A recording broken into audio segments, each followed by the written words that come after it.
Okay, what's your name and where we at? My name is Ashley Muhammad, and we are on 140th between 7th and Lenox. Hi, Ashley. How you doing today? How are you? Can you tell me your nostalgic feeling standing here in 2024? I mean, it's so many things. It's very bittersweet. When you're growing up and you're small from a place, like everything seems so big, right? And now it's just kind of in like just the different walks of life that I've been, like it's very important, it's very special to me, but you know, this is home, but it's just another block in Harlem, right? So many of your like memories are tied to a place and like staking a claim there. And as you see so many different like generations come after you and people, and I'm sure probably the people before us felt the same way, like, this not your block, this our block kind of thing, you know? Yeah, this block is home to me. This building that we're standing in front of is an old folks home, and it's where I lived until I was about 6 years old. And then my grandmother and I, we moved to Drew, but I was always back over here. All of the elders from this block remember me when I was a little girl, and it's just a very beautiful place. You know, it's bittersweet. You know, I have some beautiful memories here, and I have some really like tough memories here, but overall, I'm very grateful because, you know, both of those things made me the person that I am today. So what advice would you give a young girl coming from your neighborhood? I think an advice that I would give somebody coming from this area is to always remember who you are. There will be times in life where you'll meet people and come across people who try to diminish that or try to kind of deflate your light and kind of dim your light. But I think that if you always remember who you are, remember that being from Harlem is a beautiful, beautiful thing. We come with a different swag. We come with a different energy. We come just with a different grit about us, you know, and we come with a different passion. You know, just try to always shine as bright as you can. Just walk through this world, you know, shining just like the place that you come from. The parties that we kind of like frequented when we were kids, I was absolutely not allowed to go to the key. My grandmother was not having that shit. She was not letting me go to a key party, but I was able to go to a Gaucho's party once. I do remember that. And then when I was in high school, I went to choir. And so the choir parties and the rice parties were like a big deal. So I was able to go to that because it was like the excuse was like, well, it's a school party. So I was able to go to those. And this park that we're passing is legendary. Legendary park. How are you? That we played in from like babies up until we was adults. I used to bring my daughter to play in this park, and my daughter is 20 now. And a lot of celebrities will come through this block because, you know, obviously the mural. Big L is from 139th. Cam is from this block. Tiana is from this block. I'm from this block. So a lot of celebrities will come through here.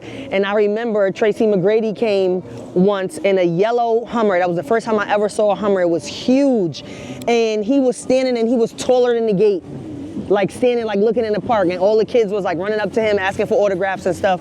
So we got to see celebrities a lot when we were younger, just being from over here because of who's from here, it would bring a lot of like celebrity presence. So when you think of your childhood, what music comes to mind? I would have to say, when the question is asked like what music comes to mind when I think of my childhood, automatically I think SWV. Like when I tell you I was obsessed.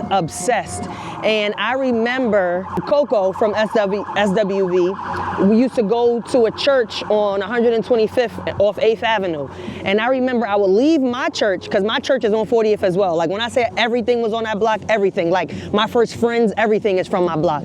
So I would leave my church and go to Coco's church just so I could hear her sing for her second service. So I loved SWV. Like when I think about, and Total. So it was girl groups for me. It was SWV and it was Total.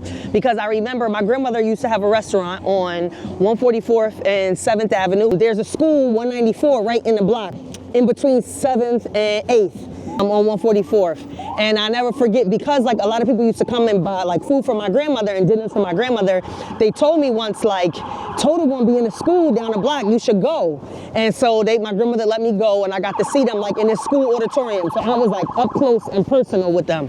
And man, that was just like the best feeling. So yeah, between SWV and Total, they were it for me. Like that, they pretty much wrap up like the essence of how I felt and what I loved about my childhood. And I think one of the really beautiful things that I can say up until like, you know, teenager, even given like the things that I dealt with in school as far as like bullying and things like that, I really had a beautiful childhood. Like in my home, my grandmother made my childhood so beautiful, and I do not take for granted that a lot of people can't say that, you know? So I'm very, very grateful for all of the things in my childhood, including the bullying, because that kind of propelled me to the person that I am today, and my purpose and my mission and everything that I do in my company, BeEyeConic.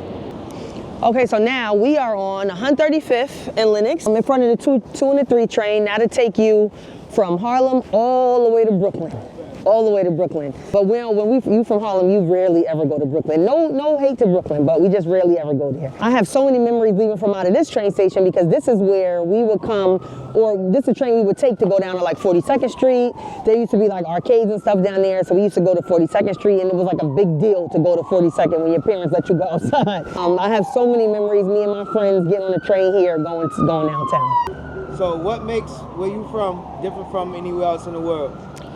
I think what makes Harlem different from anywhere else in the world is just the feeling, I think, that comes from being from here.